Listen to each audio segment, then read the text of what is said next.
Across America, systemic racism touches nearly every part of our education system. From unequal funding and biased disciplinary policies to the absence of teachers who look like the students they serve. Black students aren't more likely to misbehave, but they are far more likely to be punished, and punished severely, compared to their white peers. Today we meet Chelest Ponzo and her two children, 9-year-old Mia and 14-year-old Malachi. What are you most impressed with about your mom? Oh, that's easy. What I'm most impressed about my mom is that even through tough times, she could still crack on and smile once or not, You think she deserved a spotlight? Yeah. Why? Honestly, and she deserves it. She's been working hard, Mia. What are you impressed by, baby? Oh, that you read with me? You impressed by my reading? Yes, and you're cooking with me. I'll take it. I'll take that too. Throughout this Truth Be Told podcast, we explore personal stories of racial inequity across the lifespan. In today's episode, we focus on pre-adolescence, that time when children are supposed to explore, grow, and just be kids. For many Black and brown children, school becomes a place where bias and discipline overshadow curiosity and joy. Chelest's story shines a light on what happens when our schools fail to see Black and brown children as children, and how a mother's love turned heartbreak into unwavering strength. Let's begin with a reminder of the beauty and brilliance that lives in every child. I Am an African Child by Eku McGrath. I am an African child, born with a skin the color of chocolate, bright, brilliant, and articulate, strong and bold. I am gifted, talented enough to be the best. I am an African child. Often the target of pity, my future is not confined to charity. Give me the gift of a lifetime. Give me a dream, a door of opportunity. I will thrive. I am an African child. Parenthood is one of those infinite duties. I believe in service, so to be of duty, it's not bad, it's not heavy, it's not a crime, it's a blessing. Not only do I have a purpose in them, but they have a protector in me. And the thing that most parents don't talk about is typically what makes us great parents is not only giving our kids what we didn't have, but also providing them the protections and loves that we thought we were missing or that we wanted more in abundance. And it just brings me joy to give that to them. With a little shake up every once in a while, but that comes with parenting. Absolutely. I like how you said not only are you their protector, but they protect you. Having my children reminds me almost every day to make a decision and how I react to everything. Everything is a choice. Every reaction or lack of a reaction is a choice. I like that, kind of like the inspiration of being a mother, being a parent, and how that changes your perspective on life. Oh, it does. I remember thinking my parental units were terrible. I've spent plenty of time saying, I get it. I'm sorry. I get it. Thank you. I get it. I appreciate you. You don't know what you're being protected from until you have to confront it yourself. It's my job as the mom to make sure they're not affected or they don't see it yet. So I take that very seriously. Children should be allowed to be children until they're not children anymore. I stake my livelihood on that part. Chelest sees her children as hopeful, talented, and curious human beings. But their journeys through school were not consistently shaped by those traits. Instead, often by misunderstanding. Malachi has always been a very rambunctious, busy child. Depending on how old you are, some people just say your child is bad. The elders will say that child not bad, they just busy. That was my child. Very early on, a teacher reached out and said, I think your son has ADHD. He just can't be still. So, unbeknownst to me, someone's already labeled him. And while the label may have been properly placed, it now changes the lens and how he's looked at. I went ahead and took him to a pediatrician, did the necessary tests through the Buffalo public school system, and doctor said, well, he does seem to meet all the markers, but he's kind of young. We don't want to treat him this young. But while the doctors didn't want to treat him, the teachers needed him to conform. Mm-hmm. And he struggled in conformity. Even to this day, he's a child who needs to move. And if he cannot physically move his legs and feet to be in motion, he needs to tap, tick, touch something in order for him to move and live his most precious life. He struggled with that. By the second grade, he was lucky enough he had a teacher who recognized his need he had a tactile need to touch things and rub things that were of different textures. She provided that to him. That year was a great year. Third grade, not so much, right? We had some other issues. My mother passed unexpectedly, and in her passing, you can kind of say, a gate kind of closed on me in that moment too. That version of me also passed. I was unable to really cope with her death. Chelest needed a change for her own mental health. She and the children temporarily relocated to Kansas and were hoping to eventually return to Buffalo. That opportunity came the following year. Unfortunately, this was 2020, and we all know what happened in 2020, COVID. Mm-hmm. Now, is this while all the restrictions were happening? We were here six calendar days, and BPS shut it down. Okay. New York State shut it down. Right. And in turn, because I had completely disenrolled from the school in Kansas preemptively, thinking I'm following all the proper protocol, they would not service my child from home. He was no longer their student. BPS would not enroll him, so he couldn't be their student. So in turn, my son did not finish the third grade in his standard year. Chelest had Malachi repeat third grade virtually, and then enrolled him in the fourth grade the following year when in-person school started again. He was older than his classmates, and kids noticed. She was hopeful this would be the year to provide a proper reset for everyone. So he's got new teachers, new students, new location, new everything. And he struggled with the kids, right? We were lucky, though, because he was at a school that was predominantly black in terms of its staff and educators. So the teachers took notice and recognized that a bright student just needs a bit of physical distraction. Mm-hmm. So without me actually having to go outside and get anything, they gave him things like a weighted vest because they had an occupational therapist on staff. They provided him with like different check-in, check-out reports, and they would give him like wobbly seats, things that if he sat far enough away to not be an overt distraction to other students, would allow him to physically move his body as a distraction to himself. But he still was struggling to focus. So in partnership with that, I was working with pediatricians in terms of his medication and figuring out what really worked. At some point, there was a conversation about how to ensure that no matter where he went, his educational needs would be met. So it was actually a social worker within the school and then a social worker with a counseling service converged to chat with me about getting him a 504 plan. They brought me in.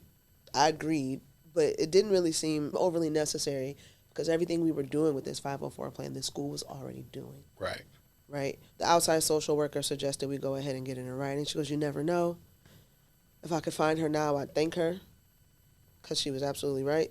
And then we phased into the next school as he phased out of this one for the last school year. Mm-hmm. And your expectation is that you'll continue to receive these supports? My expectation is that the supports are very similar. The school that he goes to now has like an entrance interview, so to speak, where they kind of get to know the student or ask questions. And my son was very honest. I struggle in these two classes, English and math. English because I just hate to write, and math because I don't understand it. He goes, and then I also struggle to just be still. And the dean of students goes, well, we supply all students with fidgets as they need. It's an open door policy for student support. things of that nature. And I bring up right then and there, and he has a 504 plan that should have transferred over with his records. Yeah, we've got all that. Mm-hmm. So sounds good. Sounds great, Mm-hmm. right? The second quarter begins, and it's a struggle. And everything about his productivity, it all drops completely. I have expectations. I don't expect every student to be a grade A student, but I do expect you to show some effort. And what he defined as effort was not producing a grade that I thought was feasible. In his quest to try and make it work with the teachers, they were getting frustrated. And in turn, he would get frustrated. So it became this cycle of like an act of defiance, to the point where it's Christmas and my son is failing almost everything. So I reach out to the school and I'm like, he should have certain things in place. He's supposed to be allowed extra test time. He's not getting that. Well, how do you know that? He's supposed to be allowed the option for independent test space, the option for like noise canceling headphones in order to help reduce distraction for him. Things that are already written into the 504 plan. It's a legal document that they said they have. And in the initial meeting, they said, they confirmed that they have it and that they could provide these services. From the very beginning, Malachi was labeled.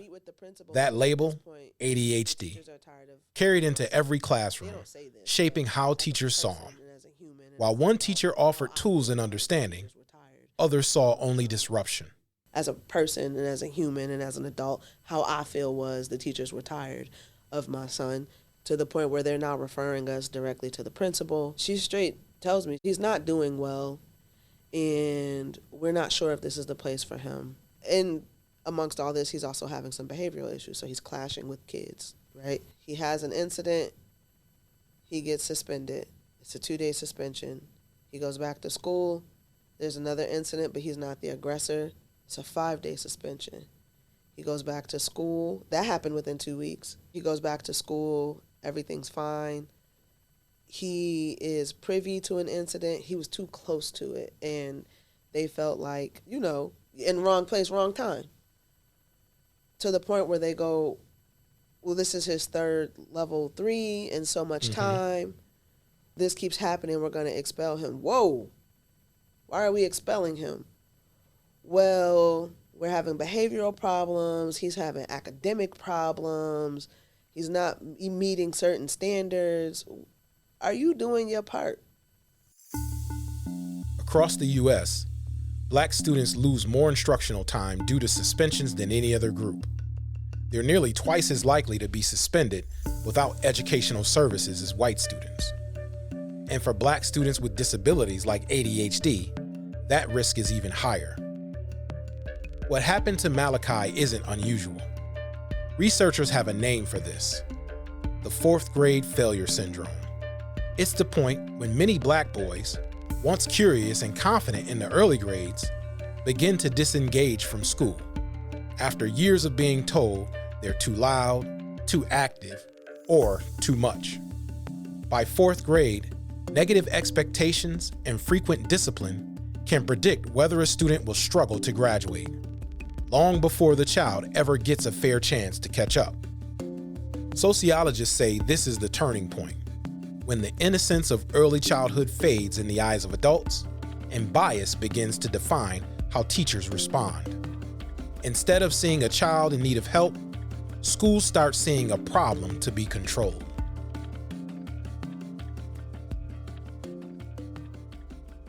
So you see kind of this escalation of events. It was a very rapid escalation, which immediately sent off every alarm bell known to me. I said, well, where's this 504 plan? And all of a sudden, I get all these blank stares. No one can find it. I said, well, he has a 504 plan and you guys are not abiding by it. Legally, you have to abide by certain things before you can consider him a disciplinarian issue. Well, now I get crickets because no one wants to hear that. So now at this point, you feel like, okay, you're not addressing or providing the accommodations, right? I directly tell them that you will not feed my son from the school to prison pipeline. By the time the 6th grade was over, my son seen a therapist. He seen a psychiatrist for his medication. He was basically very reclusive. It was sad to see. Those suspensions add up. 2 reasons. Each missed day increases the chance a student will disengage completely. That's how the school-to-prison pipeline works, tracing a line from discipline to disconnection, from bias to lost opportunity. When we start this school year, he has a different student or assistant principal based on his grade. By the end of week 3, the principal asked to meet with me, and he goes, Malachi's doing fine, but there's some concerning behaviors we want to make sure don't go out of hand. Well, like what? He goes, well, he has this propensity to walk up behind people, and he's very large for a 7th grader. I think he's a grown man. He could be confused for a grown man. You will not adultify my child. There's nothing adultish about that child. He has no bass in his voice. He has no hair on his chin. That's what researchers call adultification bias, the perception that black boys are older and more threatening than their peers. When that educator told Malachi he's not a child, it reinforced that very bias that drives the 4th grade failure syndrome, stripping away the grace and patience that childhood deserves. So in your opinion, what changed between the 2 schools? My personal opinion is that the original school, it wasn't institutional knowledge, it was cultural knowledge. When you have people that look like you truly understand some of the things that make those children tick, some of the things that will make them cower, and other things that make them stand tall. Giving them autonomy, showing them that you trust them in this autonomy, and then guiding them through the process when they make a mistake. In the new school, while they're touted within the city for being great for academics and graduation rates, there's no cultural competency. My son is just a disciplinarian issue and a number. So instead of supports in this new environment, what did you feel like was the school's solution to addressing these? We got restrictions and threats. Your child can't go here. Your child can't do this. Currently, he's on a behavior contract. According to an article published in 2024 from UC Berkeley, research with the Department of Education lays out clear evidence that black students across the country in kindergarten through 12th grade education are experiencing scholastic punishment far more often than their peers. Relative to white students, black students were 3.6 times more likely to have been suspended out of school, and 3.4 times more likely to have been expelled, 2.4 times more likely to have been referred to law enforcement, and 2.9 times more likely to have experienced a school-based arrest. What changes had you seen in Malachi as a result of dealing with these types of pressures? The first 3 or 4 months, he was just devastated. He's like, I feel like I can't talk to anybody. You can't. I feel like I can't play with anybody. Absolutely not. But they play with me like that. No. At this point, you have to be the guy that goes, don't do that. And then you have to go tell. Yeah, and sometimes what happens in schools is, unfortunately, a child's reputation arrives before they do at the next grade because teachers talk. That's absolutely what happened. Reputation definitely preceded him. Or perceptions. Like, it's not necessarily something that's valid or true. It's just the perception of one individual. The most unlikely ally that my son and I have in that school is the school nurse, right? If I show up and I walk in, she goes, do you need any help? Mm-hmm. You go, you having a problem with one of these teachers? She said, because I'll talk on your behalf. We got it. And she goes, I see things. I watch things. Your son's a good child, and I don't want them to back him into a corner. Chelest encountered another situation where Malachi was accused by another parent of fighting after school. We are early in the school year, very early, roughly 45 days in, and I am there to pick up my child and pull in, and my son called my phone. Mom, I'm in the office. This parent has brought me in here, and she wants me suspended for fighting. I said, well, how did she get to you? We were outside playing football. Ding, ding, ding, strike one, because you had no business being outside. You're supposed to be inside. A principal walks out with Malachi. Well, there was an incident between him and another student, and we're going to review the cameras and look at it, and we'll follow up with you tomorrow. I said, well, what was the incident? Well, the parent said that Malachi instigated a fight or hit their child. Malachi said, I didn't do anything. I didn't hit them. The principal said, well, we'll review the footage, but we've known him longer, and we've known him not to lie. It was made very clear that he was the outsider in terms of who to believe. Did you get the feeling that they didn't want him there, that they didn't want Malachi at the school? By the end of the semester, by Christmas, yes, he felt it too. Mm-hmm. Did you think about switching schools? Yes, but oppression is everywhere. So a part of it was he needs to learn that this is a part of the world that he has to operate in, unfortunately. And if we are running and you're still misunderstood at another place, you're going to have the same issues. I had to reach out to outside institutions for assistance, right? Couple things. You guys say that my child is angry. Okay. I hear you partner with Horizon. I'd like for him to have on-site counseling. And then I get with the counselor and I say, I need you in rooms that I cannot be in with the guidance counselors to advocate for him on his behalf in the work that you're doing. I need someone to speak to the fact that if they think that he has an anger issue, it cannot be resolved in the next 2 weeks, right? You cannot go to a farm and ask a cow to turn out butter tomorrow. It just doesn't work that way. What's the impact of that on you as a mom parent? The level of stress was very severe. It was a very somber place to live in my house. It was almost like living on pins and needles. There's not one day that would go by that if my phone rang and it said XYZ school, I didn't have to hold my breath. By middle school, many students caught in this pattern have lower reading scores, more disciplinary records, and fewer positive relationships with teachers. It's not that they've lost ability, it's that the system has stopped believing in them. So what does it mean for you and Malachi to still have to negotiate these spaces? In the words of the kids, it's trash to know that the people who really have the power to make or break your child's spirit and thus create the space for their learning environment, they still consider him a problem, right? And he does not walk in that building not knowing that, which is even worse. Even in these moments, there were small acts of kindness. An administrator who said, Malachi, the world just operates differently for us. And there were victories too. Malachi found friends. He joined the football team. He started smiling again.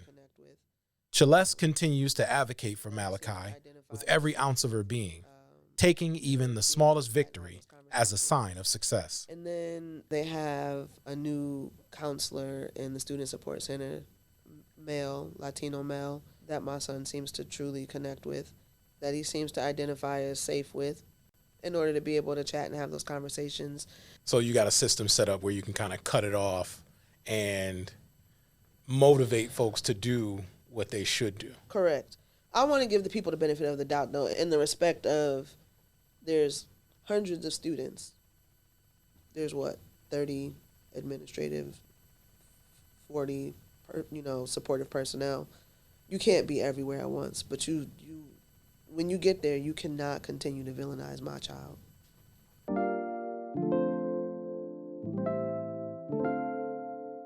If Malachi's story shows how bias punishes black boys, Mia's story reveals what happens when even dignity is denied. Malachi's sister Mia is 9 years old, wise beyond her years. Like her brother, she has ADHD, but it shows up differently. I felt like if it didn't manifest in a way that prohibited her growth and her education, we are going to let her live and thrive. Okay, I see your face smiling. That's your girl. That's my girl. Mia is 9, going on 29. She is wise beyond her time. And what has her experiences been like in school? Mia has traditionally been a student helper, like teacher's pet. She's always excelled. She also has a need to move. Hers shows up in the need to spin and dance, like a lot of girls do. But they noticed, so they always gave her a wobbly stool to sit in, just so she liked to wiggle, do a little dance. They also gave her a footstool that would go back and forth, so that if she was sitting in a solid chair, she still had something to move her feet. So she went first, second, third grade with those 2 items in direct support. Those things transitioned with her all 3 school years. I never had to ask. The teachers kind of knew already. They had the conversations beforehand. And not only did those things transition with her, but teachers talk, right? She always was partnered with a lead teacher that really saw her, right? So in the 3rd grade, she was partnered with the lead teacher who was actually my son's 3rd grade assistant teacher when he was in 3rd grade. So it was nice to see a familiar face, but the co-teachers were new to both of us. But she starts the 3rd grade and she's off. She's such a great helper. She helps her peers learn. But even model students aren't immune to bias. And for Mia, it came in a moment of humiliation. Late January, I get a phone call. It's from one of the co-teachers. She said, "Hi, this is Miss So-and-so." I said, "What's wrong?" She said, "Well, no one wanted to be the one to call you." "Well, Mia had an accident." "What happened?" "Well, Mia, she used the bathroom on herself." I'm sorry. "My daughter?" "Yeah, no." I said, "That's not possible. You explained to me how an active, vocal, 8-year-old child who has legs that move did not make it to the bathroom." "Well, she did raise her hand to go use the bathroom, but the other teacher told her she could wait. She did not grant her permission to go use the bathroom." I said, "And what happened?" "Well, Mia stayed in her seat. And then the children behind her proceeded to come tell me that she peed herself." This classroom had 1 lead teacher, 2 co-teachers. So it's a class of 3 educators with 24 students. Nice ratio. Mm-hmm. Explain to me how between the 3 of you, 1 child couldn't get to the damn toilet. I don't understand why, if you have to use the bathroom and you don't have to ask permission, why would you not grant permission to the child who does have to ask? They followed every rule you put in place. And it's demonstrated that they're a responsible student. I'm ticked off. 1, because where's the lead teacher? How did you let this happen? Where are you? 2, where's the co-teacher that allowed this to happen? Mia's still at school, right? She's at school. Okay, so I haven't even spoken to her. All I know is my child's at school. She peed her pants. That's it. And I know why she peed her pants. So I get a phone call within minutes from the lead teacher. He goes, "I'm so sorry. I wasn't in the room. I was in a conference. This is great. I would like to speak to my daughter." I say, "Mia, are you okay?" She goes, "Yes." I said, "What happened?" "Well, we were in the middle of math and I had to use the bathroom. So I raised my hand and I waited. And Miss So-and-so didn't call on me. So she told me put my hand down. So I put my hand down. But I really had to go. So I put my hand back up and I waved and I raised my hand again. And she called on me and said, 'What do you need?' And I said, 'I have to go to the bathroom.' And she said, 'You can wait. You have to wait until after I'm done with my lesson.' I said, 'Well, why didn't you tell her you had to go now?' She said, 'She told me I could wait. She told me I had to wait.' So I followed the directions, Mommy. I followed the rules. Well, I couldn't hold it anymore, Mommy. I peed on myself in my chair. My friends behind me went and told Miss So-and-so, which is the other teacher who called me. And then she walked me out and took me to the bathroom and then took me to get a change of clothes. I say, are you okay? She said, yeah. I said, you want to go home? That's all she do. I said, okay. I said, where's Miss So-and-so? She's not here, Mom. I said, why are you whispering? She's not in here yet, Mom. I don't know that she wants to talk to you. And that's what I tell the lead teacher when my daughter passes the phone back. I want to talk to her. And she just so happens to walk in before we get off the phone. She say, hi, Miss Ponzo, you want to talk to me? Absolutely. I want to know how my daughter peed on herself during your portion of the curriculum. Oh, well, you know, I was teaching and I was really into the lesson and she raised her hand, and then she did raise her hand. She did exactly what she was supposed to do. I just told her she could wait just a little longer, just a little while longer. I had, like 7 to 10 more minutes left in the lesson. I said, well, she didn't make it 7 to 10 more minutes, now did she? No, she didn't. I know, I'm really sorry. I said, that's not good enough. You need to apologize to her in front of the classroom, the way she had to pee herself in front of the classroom. Oh, I don't think that's a good idea. Well, why not? Well, that would just draw more attention to it, and that's going to embarrass her. Ma'am, you already did that. You did that already. That's on you. What do you think is at the root of why this teacher chose to ignore the request? For this particular teacher, I believe that was a power struggle. I think that was rooted in dominion. I sincerely think it was power and dominion over the children. Now, her refusal to acknowledge and apologize appropriately, I think, has more to do with a few isms, right? Ageism, potentially colorism. How dare I have to apologize? I just don't understand how you can do everything right and still be so wrong. So Mia spends the next week crying every morning before school. She don't want to go.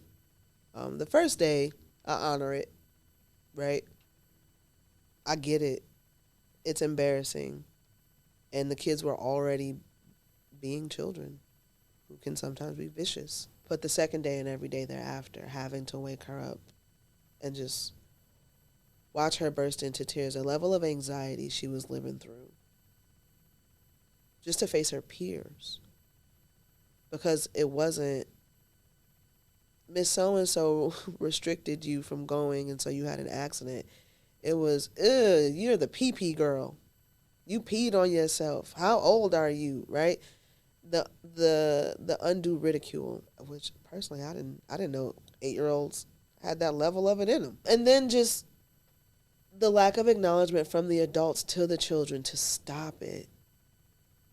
Adults don't recognize the power in their apologies to children. Like, public acknowledgement would have drawn attention directly to the teacher, away from the one student, and then created a space to have a conversation about, this is what I expect from you all. And going forward, this is what I expect to do instead. There was no accountability. How was the relationship between Mia and the teachers impacted? That relationship in particular went south real fast. So for that particular teacher, Mia then became the defiant child. And not an accusation, but in real life, she became the defiant child. My daughter's reasoning was, anything she tells me, I go ask the other teachers just to be sure. She didn't trust her. She doesn't trust her. It didn't affect her academically, but it did affect how she navigated the adults in the room. From the perspective of drawing extra attention to herself, she was still the star pupil academically. However, she did not want to be the one called on to showcase. She didn't want to answer the questions. She didn't want to go in front of the board. the center of attention thing really, it peaked for her right there. She was no longer interested. Psychologists warn that experiences like these can have lifelong effects, shaping how children see themselves and what they believe they deserve. The loss of trust in teachers and peers can erode confidence, self-worth, and belonging.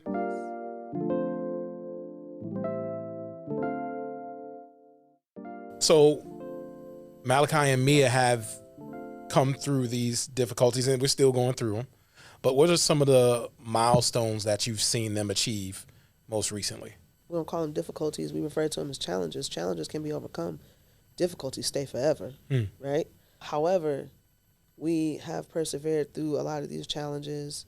Malachi, this past year, started, played, and stayed with football, right? He finally was able to partake in some activities that he wanted to do. He just today, actually, did a Zoom interview for like a youth leadership council.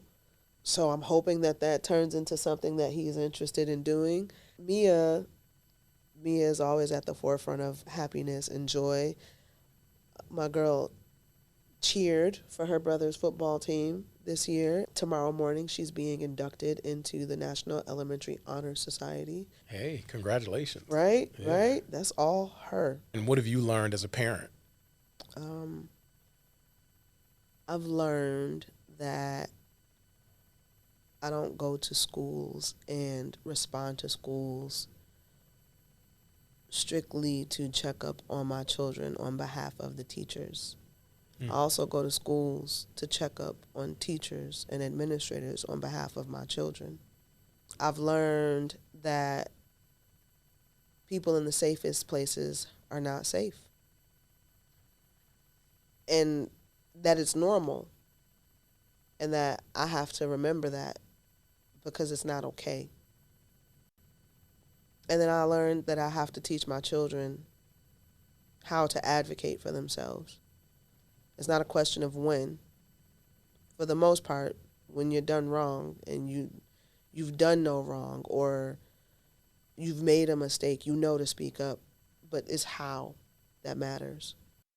The idea is to combat every negative entity with a positive one, because although not everyone is going to treat us this way, the reality is this is going to be the vast majority of our encounters. And we cannot be surprised. We cannot be caught off guard. And we do have to learn how to be prepared. And we also have to recognize that advocacy is not always outside. It's us. So teaching my son to know what's on his 504 plan. You know, he come home with a failed test score. Fine. You take tests poorly. You have the opportunity to retake that test. When you retake it, what do you need to ask for? I need to ask for noise-canceling headphones. Right? And then, you know, if it happens again, hey, you don't really get a pass on this. What were you supposed to ask for? Right? It's kind of like reiterating how to tie your shoe. It has to become second nature. And to some, it does come off as combative.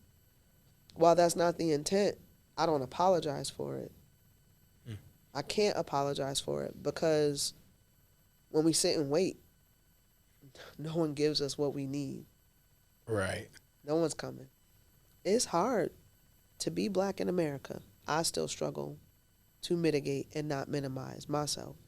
I'm interested to know, how have these experiences impacted the family dynamic? So I think as my son gets older, he is understanding that my proverbial foot on his neck has less to do with how I feel about him and everything to do with how I love him.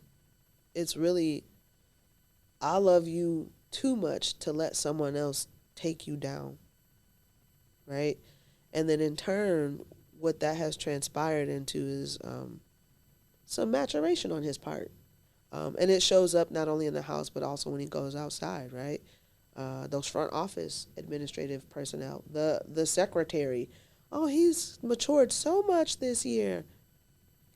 Hasn't been that much, right? Like, and not to take anything from him, but were you just unable to see him last year?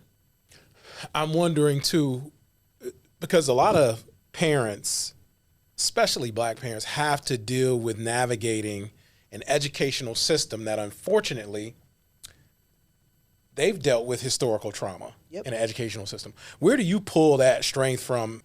Mothers are the protectors of children.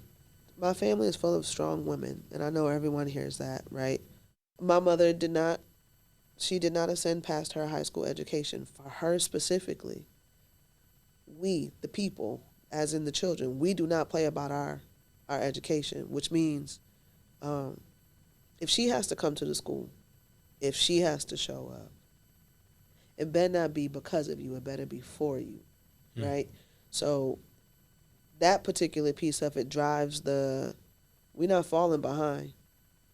If I have to, you're not going to like me if I have to be your tutor, but you're going to learn something. So I'm hearing protection, advocacy, courage, right? Mm-hmm. So I came across this quote recently, and I'm going to paraphrase it because I cannot remember the quote verbatim. So the quote is, the mother is the first teacher, right? Mm-hmm.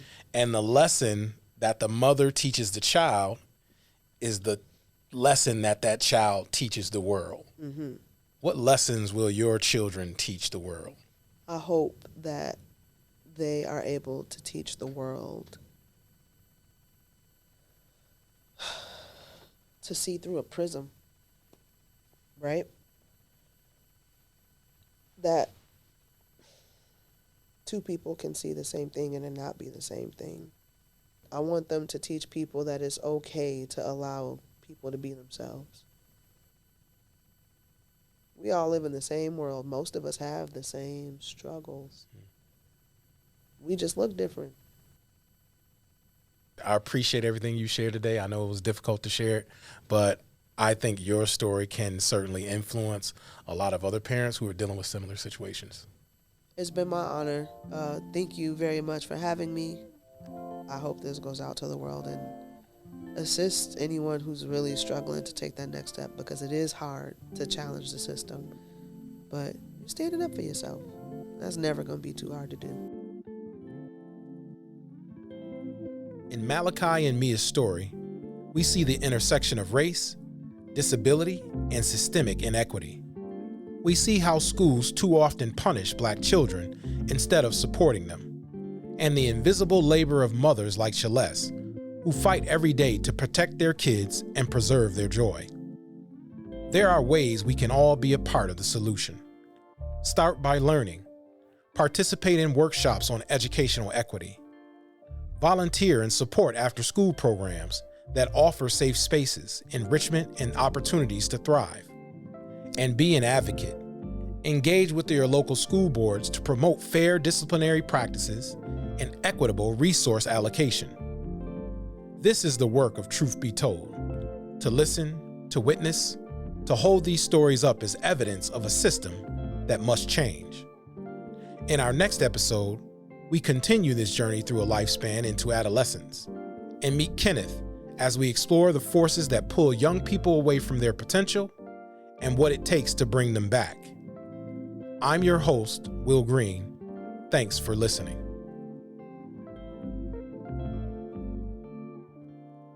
Truth Be Told is a production of Buffalo Toronto Public Media and Cruise Control Media in collaboration with Clementine Gold Group LLC and WUFO.